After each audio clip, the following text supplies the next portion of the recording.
Hello, happy autumn equinox if you are in the northern hemisphere. Happy spring equinox if you are in the southern hemisphere. And I'm doing my reading, well, really this isn't really all that early, but I'm doing a reading now for the week of September 24th through the 30th, 2023. Of course, whenever you happen to see this video is when you're meant to watch it. So my name is Breege Burke, and this channel is Liminal Tarot. If you like the videos that I do here and the readings that I do, please like and subscribe and leave me comments if you feel that's appropriate and would like to. I'd very much appreciate that because it boosts the visibility of this channel. I don't know, at some point I might get into doing readings for each sign, but then I'd probably do nothing else for days. So I tend to only do one general reading for the week. But, you know, again, I try to do it in such a way that we look at all the aspects that might resonate for people. So let's get into it. I'm going to start with my cartouche cards and do my astrological spread. This week, I'm trying to think about what's different in the astrology. We've moved into Libra season. Okay, so today, as of today, if you are looking at Western astrology, the sun has moved into Libra. If you follow Vedic astrology, the sun has moved into Virgo as of the 17th. So we're kind of like slightly on different tracks there, but we've got an end of September where we're still sort of slowly coming out of retrograde periods and so forth. So coming out of those periods, then we will eventually we'll get to a point where things will start to sort of move ahead, although October might have some challenges, but we can talk about that at the time. So let's see. So we want to do a general reading.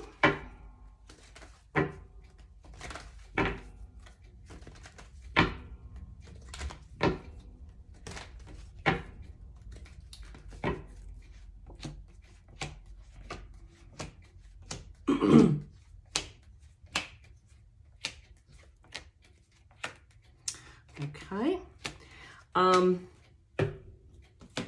There is this sort of this, I have to, when I do these readings, I need to make sure, especially if I've had a lot of activity or a lot of client activity for a day, I always need to make sure that I have cleared myself and cleared my energy so that as I'm reading for you, I'm not reading for myself or for anybody who might have just been recently on my mind.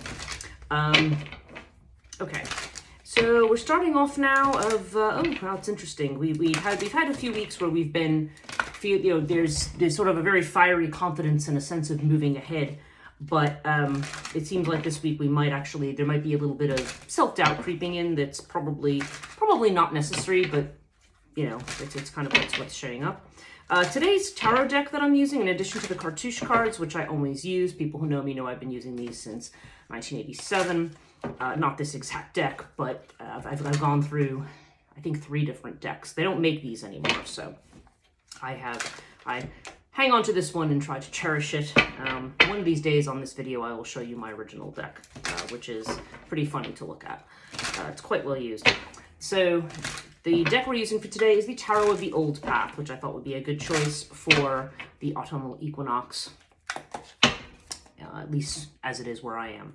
So, okay, so let's see what we've got. Okay,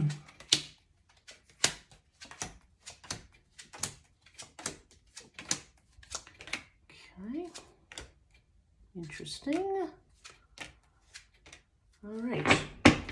And the one extra deck I'm going to have today, because I always do this reading and then I follow it up with a little oracle reading, is I have the Forest Fae deck that I picked up when I was visiting Avebury in May. So I will use that particular deck when we get around to that time. Okay, so let's get into our reading. As if you're not familiar with this channel and how I do readings, I do things according to astrological house, because then we can identify what area the cards that are showing up actually apply to. And it just makes it a little more organized for people who are watching these. I mean, not that other methods of doing it aren't correct or okay, it's just this is the one that I prefer. So right off in the bat in the first house we have Sept, okay, which is why I mentioned this. When Sept shows up in the first house, which is the house of your personality and how you present yourself, Sept generally indicates that there is the problems that you have, the things that perhaps you have anxiety about or that you're worrying about they have more to do with you than anything else that's going on around you, to be a bit blunt about it, I suppose. This card can show up. If I'm doing readings for other people, this card also sometimes will show up if that person's blocking me. They're saying, yeah, I want a reading from you. But then literally they kind of do this, and they're probably because they're trying to, I don't know. I find that happens if people are try to sort of skeptics who are trying to prove that, you're not really psychic and can't read their mind like a scroll, which no psychic can do that, or no intuitive person can do that. That's not a thing. But people sometimes think that's what it is, or they're too scared because they think that you're going to tell them, I don't know, that they're going to die or something, and which tarot cannot tell you, as I've discussed before. But in our case, we have this with the Crook and Flail card, because whenever I draw a Sept, you always draw a second cartouche card just to kind of figure out what that's about.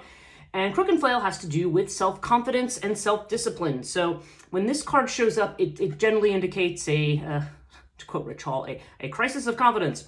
And we have it with the Ten of Rods. So there's somebody here who's feeling very overwhelmed. Maybe, and the fact that it's in the first house, which is House of Aries, the house of self-image and, how you present yourself, you may just feel like you have to be too many things for people or too many things to people. So when I see the Ten of Rods, I think more that you're kind of feeling overwhelmed by responsibilities that, and you may feel that other people are putting these on you, like expecting you to be a certain way, behave a certain way. If you're trying to make changes, that maybe you think people are not going to like those changes. But the fact that it's showing up with Seth suggests to me that this is more something it's more in your own self-image and in your head than it is in, than anybody else is doing it to you. In other words, it's more of a projection. Projection is when we have certain insecurities, certain anxieties, and when we talk to other people, if you ever talk to somebody, if that person is just, I don't know, very subdued when they're talking to you and they kind of go, okay, and then you walk away and you go, or you don't get quite the response you expect, and you go, oh my God, did I appear like this? Did I seem to be that? Oh, I bet they think this of me. I'll bet they think that of me. Oh, I bet they don't like me. That's the kind of stuff that we're talking about, where we kind of feel that we are not good enough, or that people are judging us. And really the judgment is actually coming from ourselves. That's what this means. So, you need to kind of take a look at yourself and say, okay, what am I anxious about? Why am I lacking in confidence? So in other words, it's saying it's all cool. You can be confident, you can be yourself, you can project yourself. Other people are not walking around thinking that you're, a jerk or whatever. Nobody's thinking any of that kind of stuff about you, in this particular case. And it may just be, this is a burden that you have to drop. Okay, you want to drop this burden. This is not who you are. Okay, I'm going to actually go in order this time. A lot of times I will go shift over to the 7th house, but I think I'm just going to stay in order this time. So our 2nd house has to do with Taurus energy, and this has to do with our money, our finances, and our values. And we have it with the twins. So the twins is interesting here because this has to do with, in other words, this idea that there's a joint financial situation, or it could be that your finances are tied to somebody else's, and that's a thing that's coming up this week. It could mean that if you are in a financial difficulty, that somebody is going to help you, or that your financial problem can be solved by partnering with somebody in some way. It can be a lot of things. It could be anything from borrowing money to having money being gifted to you, or to just receiving money, in some fashion, like maybe having some kind of financial arrangement, or doing a particular job for somebody that brings money in. I mean, other than the regular jobs that we do, right? This is something a little bit different. Like there's the idea that there is a dual aspect to this, and you have it with the Two of Swords. So the Two of Swords is this is a stalemate situation. Okay, this has to do with making a decision. So the twins in this case might be that you may be feeling kind of stuck in your financial situation, but there's maybe things you need to spend money on, or things that you need to do, and you're kind of like, well, I don't, there's only a finite amount of resources and I don't know where to put them. So it's that kind of an energy. So there might be, in that case, it might actually be somebody who helps you prioritize or make that decision, or perhaps somebody that offers something that allows you to break the stalemate that the Two of Swords represents. But we might be feeling a little stuck and stagnant financially this week. And that appears to be the way out. Third house is the house of Gemini. This is the house of communication, short journeys, technology, everything associated with Mercury, basically, because Gemini is very Mercury influenced, and also with our siblings, if that happens to apply to you. And this is interesting because we have the water card. So being it's a house of short journeys, this could mean taking some kind of a trip. Usually, well, when water shows up, it's often a trip across water of some kind. And it doesn't have to be like going across an ocean. A trip across water could be, yeah, I'm crossing the river from one side to the other. It doesn't have to be a long trip, or a trip that's very far out of your range or realm. But water also represents something that's changeable. In the area of communication, water would indicate communications of an emotional nature. So these could be, it could just be something that you have a strong emotional feeling about. It could have to, it could be communications with somebody that are impassioned or emotional. It could be love communications. It could be, something like that. But there's definitely this sense of something that is charged with feeling, something that you care about. Again, if it has to do with siblings, then this could have to do with some kind of a change in their situation. Maybe they're going somewhere or they're moving. Take it as it resonates, basically. And we have it with the King of Rods. And the King of Rods are the King of Wands. So the King of Rods, well, this could represent a specific person for some people. Usually this is somebody a little bit older. Fire sign, typically rods have to do with, so that would be Aries, Leo, or Sagittarius. But as far as in terms of a course of action, King of Wands is very action oriented. King of Wands is somebody who gets what they want. They're determined to do something and they're going to get it. So there's definitely this energy here of, and along with the water energy, which water is different. Water and fire are kind of together here. And I feel like that's, so there's a flow there. There's moving towards, arranging something that you want. I should also mention this house can have to do with business if you run your own business, because it's a self-effort, right? So there's just something you're working towards.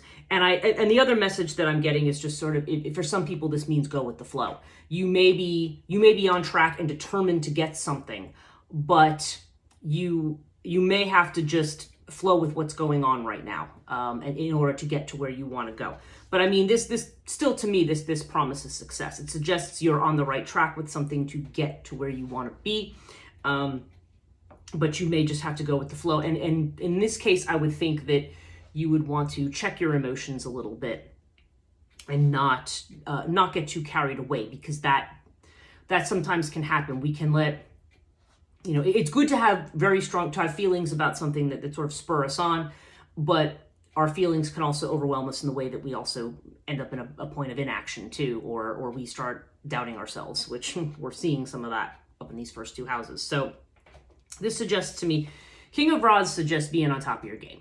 Okay. And, and again, for some people, this could be another person with whom this engagement is going on. Perhaps for some people, it's a love situation where you have somebody and there's these kind of emotional exchanges that might be going on. So again, it's going to be different. General reading, take it as it resonates.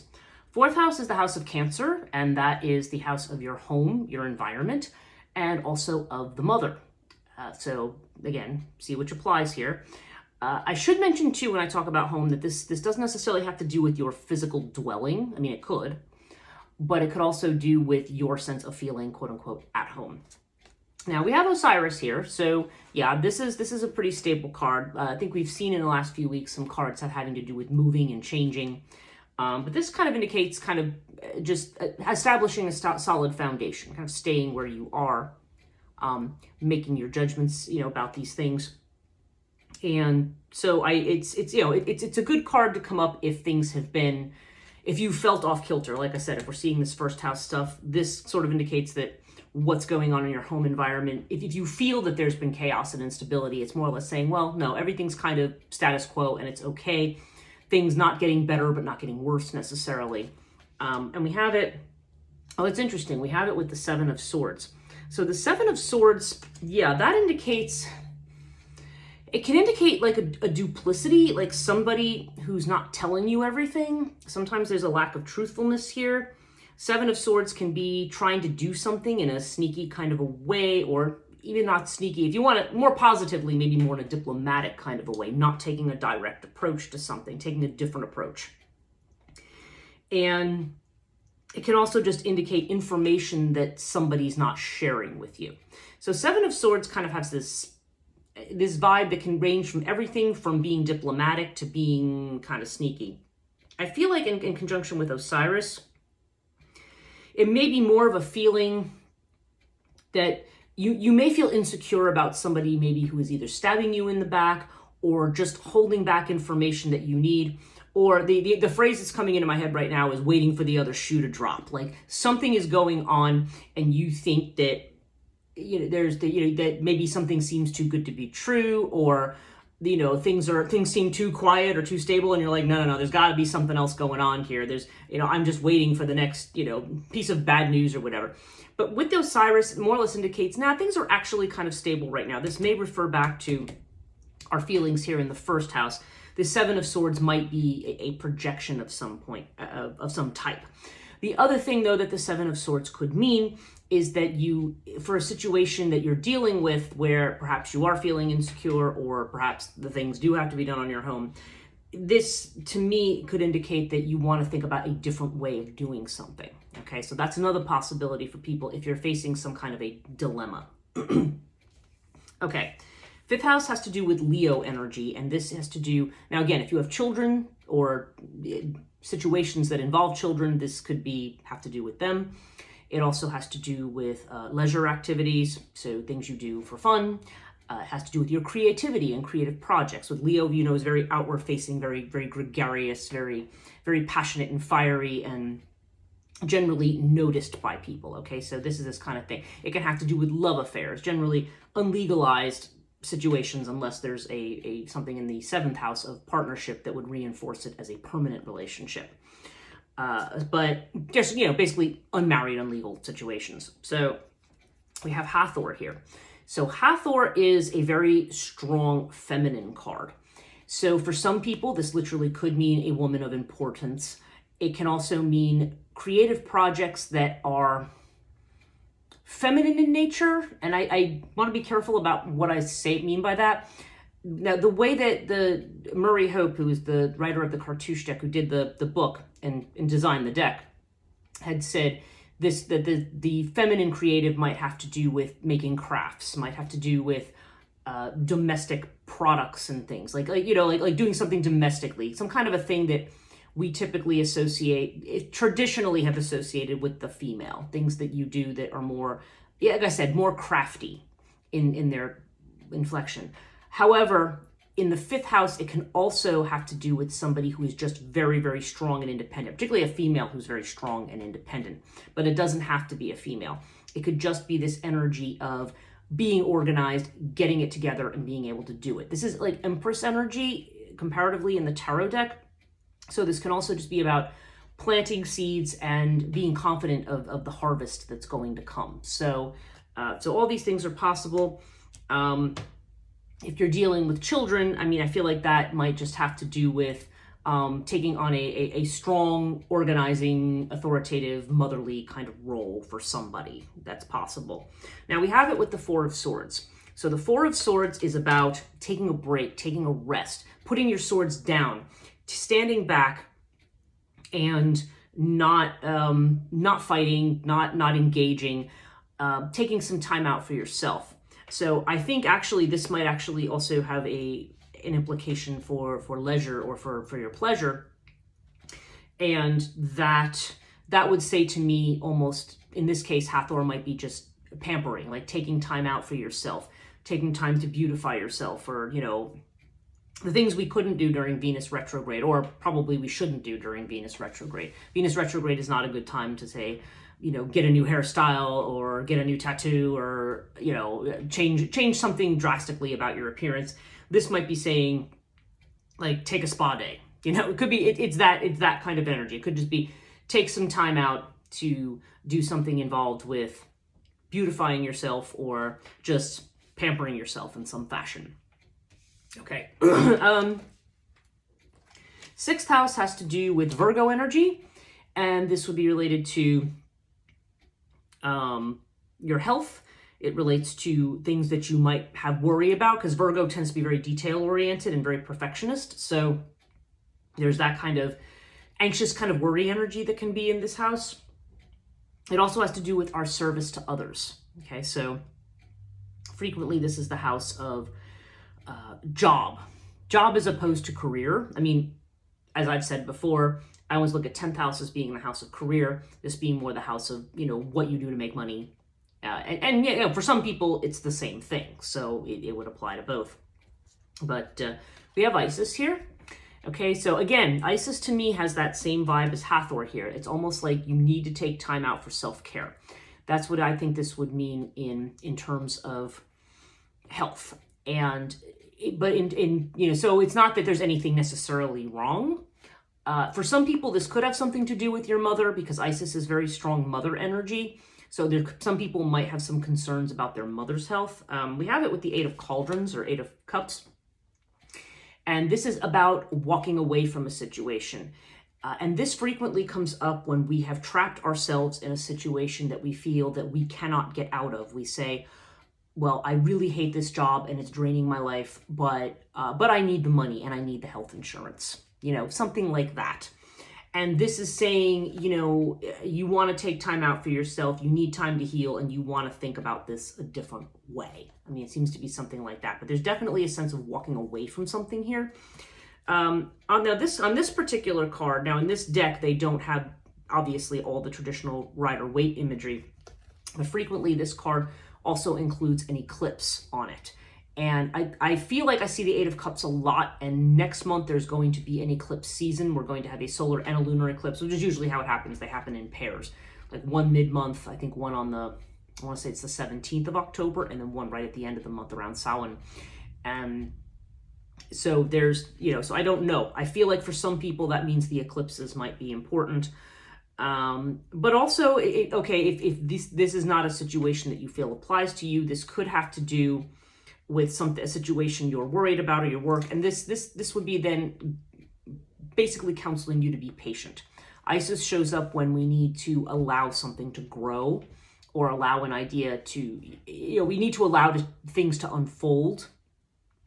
And it offers encouragement that we're going to get where we want to be, even though we can't see what that is right now. So perseverance is an aspect of this card as well. So I feel like some people may be making big changes, maybe walking away from stuff, and may feel some worry about, doing something different and not seeing results right away.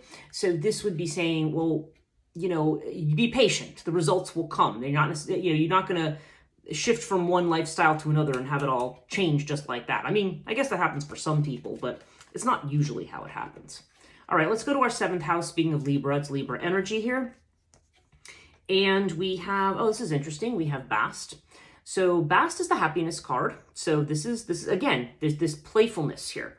There's a whole element here of like not being too hard on yourself and being playful. This seems to be an energy that we're seeing in this reading.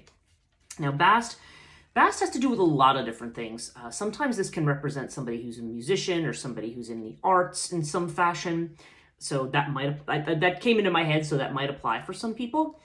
Bast, though, it's generally within relationship situations, there's this sense of giving others their due and you will get your due back. So treat others as you want to be treated. It's the old golden rule thing.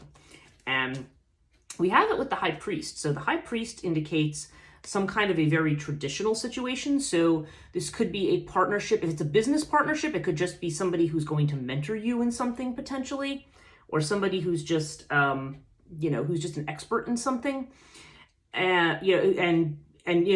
has a kind of this almost teacher or authority kind of a role, somebody who is known for something.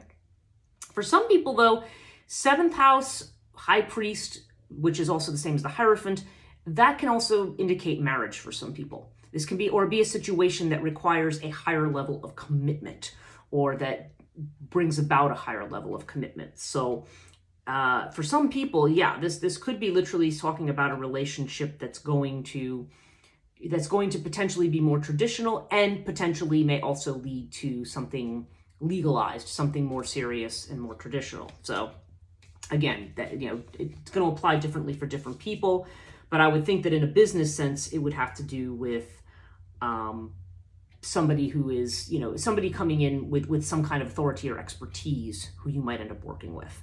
And that might apply over here. But again, if we're talking romance, then this could be indicating Bastet, again, getting out, being playful, following your instincts, giving others their due. And, and again, there's this potential for this higher level of commitment. Okay, 8th house is Scorpio energy. And Scorpio, the 8th house is a very complicated house. It's one of the, what they call the Dastana houses in Vedic astrology. And it's a house of transformation. So it's birth and death, it's sex, the occult or the, esoteric practice. And it also has to do with other people's money. Okay, so there's the idea of legacies that are associated with this house. So this is really deep ancestral kind of stuff associated with the 8th house, or stuff that's just very deep, areas where we need to rebuild and transform, or, things that have outlived their usefulness that we need to get rid of. And you have it with the Lotus card. Okay, so when this shows up in the 8th house, I feel that there's been a general tone of anxiety about things, general worry about the future, perhaps. And this would be saying, you need to kind of chill the F out, just calm down. Don't, don't worry so much. Like things are going along as they're supposed to. The best thing for you to do is to center and ground and calm yourself and, approach everything very practically and approach it one step at a time. We tend to try to, when we want to make changes, to try to do everything at once, because we live very very future-oriented way of thinking.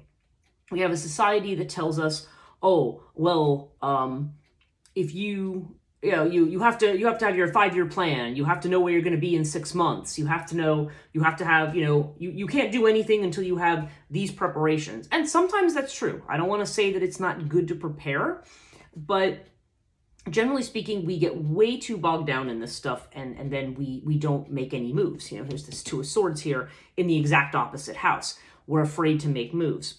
And we have it with the 5 of Rods. So the 5 of Rods indicates a couple of things. It can indicate quarrels with people. It can indicate competition in something. It generally has to do with things that we do that, it's like these annoyances that we get from people. Things that may be, they're not really that big of a deal. 5 of Rods, it represents a change. It represents a struggle of ideas or situations between people, but it's more playful. Like if you look at the people here, they're all kind of doing things with sticks, but they're not, these aren't swords. They're not all fighting to the death. It's more just kind of like stick play. So it's not something that's that serious, but it can be something that bogs us down and makes us feel worried and conflicted.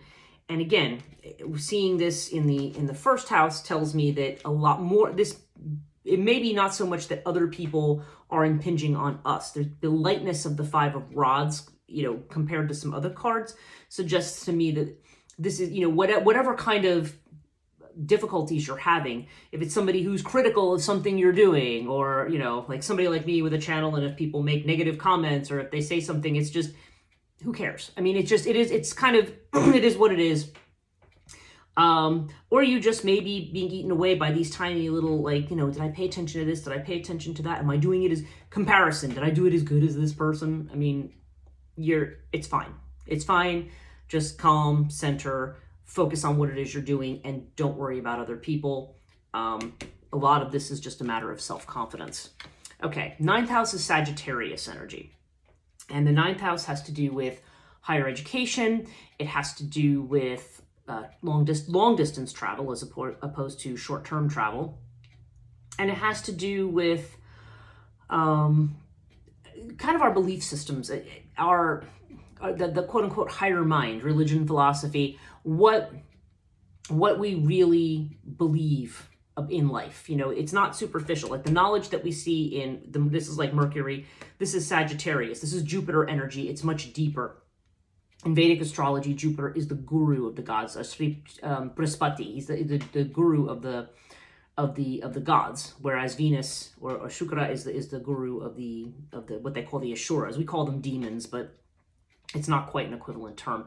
So there's one that's more material focused, and Brihaspati or Jupiter is more is the guru, is more focused on spiritual matters. So I don't know if that helps you understand the difference, but this is that house of that Jupiter knowledge, as it were. And we have the buckle of Isis here. So buckle of Isis is about growth with the sacrifice. So we may be doing things right now. And again, for some people, this is going to have to do with travel. This could just have to do with life changes where we have, adopted a different narrative, taken a different path. For some people, this may literally apply to higher ed, to going to school. So it could be a decision to go back to school, or it could be a decision to walk away as well. I mean, it can go either way, to be honest. But there's some kind of sacrifice that we're making that's going to be rewarded. And we have it with the sun. So that's good. Sun brings clarity. There's something here. And what comes into my head is, for some people, a long trip is going to bring clarity on something. And it's going to tell you what it is you need to let go of. Or it's a sacrifice that you're making, like you're making some kind of a big change.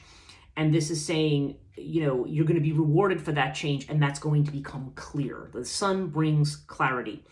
And in this house, it's actually, I think it's very good because the sun amplifies that Jupiter energy. It's like you've got this, very fiery energy coming together. Sun is Leo energy. Ninth house is Sagittarius, which is also fire. So it seems to me that there's a lot of potential here, basically on expanding your horizons, moving outside your comfort zone, thinking about things differently. Okay. 10th house is the Capricorn house, and this has to do with your career. It has to do with your fame, your reputation, your status, how you're seen in terms of what you give back to the world, in terms of what you do. And as I indicated, this is more career-oriented than just the job I do to earn a paycheck kind of stuff. And we have Horus here. Okay, so Horus is a card of, if you're looking to be visible in something, okay? If you're looking to be, for, I don't know, maybe you want to be an influencer, maybe you want to be, whatever it is you want, something where you want to be seen. Maybe you have a business and you want people to see what your products are, or whatever your services are, whatever you're offering. Horus indicates visibility. It indicates being seen and being liked. I mean, this is a card of popularity. So that's actually a very good thing. This jumps into my head. There may be somebody watching this where this may indicate something with a health or a healing profession as well, because sometimes Horus does have to do with those things. It has to do with this healing. Frequently, I think the energy of Horus is about, if you feel like you've been put upon, like you feel like you're just encountering you're trying to surmount one obstacle after another, this really promises that at the end you will make it through. And then you'll look back and go, gee, I don't know how I did that. Oh, look, I got to where I wanted to. And now it seems easy, Now we have it with the Seven of Cauldrons. So there's a couple possibilities here. Now, when this card shows up, it could be that somebody is either fantasizing, they could be barking up the wrong tree, they could be deciding that, there may be some confusion about what's happening career-wise. And the Seven of Cauldrons, I mean, it can be something that somebody's doing online, because sometimes this card does come up when we're talking about something that's done virtually. But Seven of Cauldrons can also be having too many options and too many choices. It's like, well, what direction do I go in? What do I do? And Horus promises that you will be recognized for the thing that you need to be recognized for. You will be able to do that. So again, there seems to be a level of confusion here. With the sun right next to it over here in the 9th house, I almost feel like it's like by expanding your knowledge, you will have that clarity. And again, or for some people, getting more education or taking a trip somewhere, or like a long trip somewhere, is going to bring some kind of clarity. Again, take it as it resonates. Not all aspects of that are going to apply to all people, but there's definitely a feeling here that you may be feeling very confused about your path forward in life. And this is, and Horus also, honestly, I'm seeing these cards of healing down here. Like down here, we have this Four of Swords. I feel like there's a need that it's possible that in order to move ahead, something has to be healed first, or there has to be some kind of anxiety or something that you need to let go of to move ahead. It could just be an idea that ties you down or holds you back. So all things to bear in mind with this. Okay, so now we have the 11th house, the house of Aquarius. This is the house of your friendships, your networks, your goals, hopes and wishes, that kinds of thing. And we have Earth. So, okay, the first thing that jumps into my head is, there could be friendships or friends who are grounding. This is about planting the seeds for something too. We may have a wish for money. We may say, hey, I need more money. I want money.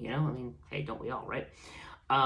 But Earth has to do with, it has to do with something that's slow growing. And it could be something about having a practical dream or a practical goal. But I feel like the fact that it's showing up in the house of friendship suggests having networks of people, whether they're your friends or your acquaintances or business connections or whatever, who are going to support you somehow in the direction that you're going.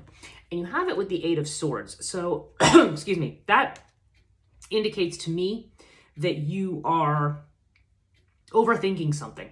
You're overthinking something. And again, it's funny because I feel like it connects in with some of the energy that I'm seeing down here. And I think it's because you are at the beginning of something and you're already worried about how it's going to come out. And you may be doing something. So for instance, if you're starting a business, if you're just starting out, it takes a few years to really get things going. And you may be worried about, well, what am I going to do for money in the short term or whatever? You just have to sit back, be still, be patient, and just make your plan one step at a time. Worry about things one step at a time. This may be a case where you are, I don't know whether it's taking a loan from somebody or somebody helping somebody. I don't know. But there's something here where somebody else is going to help you.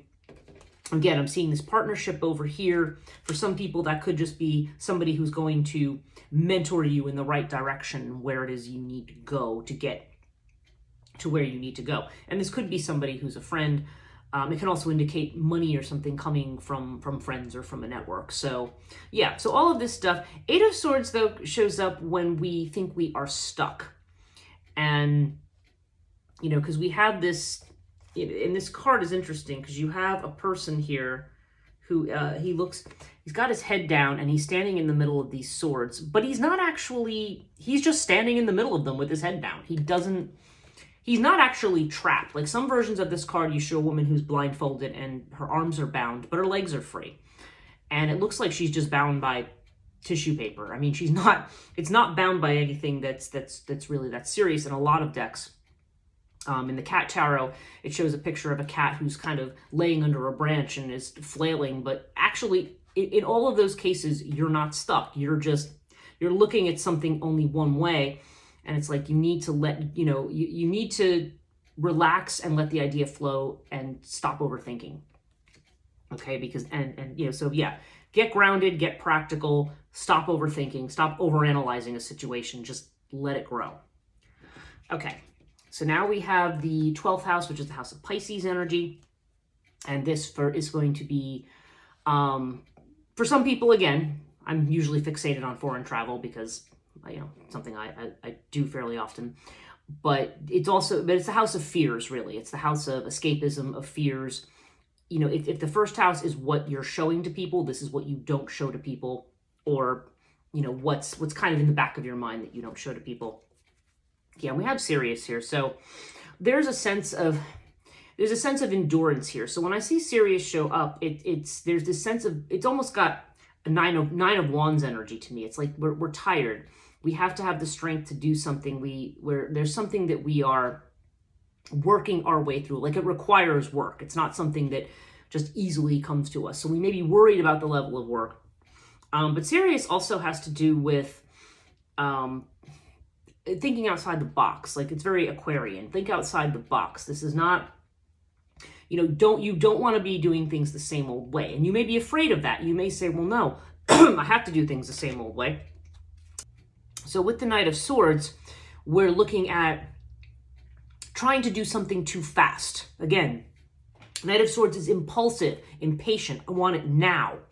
And with this showing up in this way, it's like, no, there's going to be work involved. Like you have to give this time. Don't be impatient to have it now. Don't make impulsive decisions. Like there's this there's this fear that if I don't do something right now, I'm going to lose. And it's like, no, you have to give this time to develop. Whatever's going on, you have to step back, and you have to recognize the kind of work that's going to be involved, and don't be afraid of that work is kind of the message here. Don't be impulsive, don't take shortcuts, and don't be afraid of the work. Okay, so overall we have Ta, which is a very strong Capricorn card. And Ta has, again, it's this element of building something. You are in the middle of constructing the temple of your psyche, or the structure of whatever it is that you're trying to accomplish right now. So you want to take your time and you want to build. This is the finer qualities of masculinity. So this is action. This has to do with taking action, but in the sense of building something up very slowly. Yeah, and you have it with the Seven of Pentacles, which I feel in this case, judging from the rest of the reading, this is about slow and steady wins the race. And also, because Seven of Pentacles, we start to question the efforts we've put into things. We're saying, oh, well, I've done all this, and is it going to come to naught? Am I putting all this effort in, and am I wasting my time? And Seven of Pentacles is saying, give it time. With everything else I'm seeing here, it's like, be patient, give it time. Think about it differently. Don't try to do things the same old way. There's something different here. And that's where you want your energy to be and what you want to focus on. So, I have cards jumping out of my deck already. So let's see. So our last card is going to be from the Forest Fae, and this is just going to be a little tidbit to sort of finish up this reading for this week.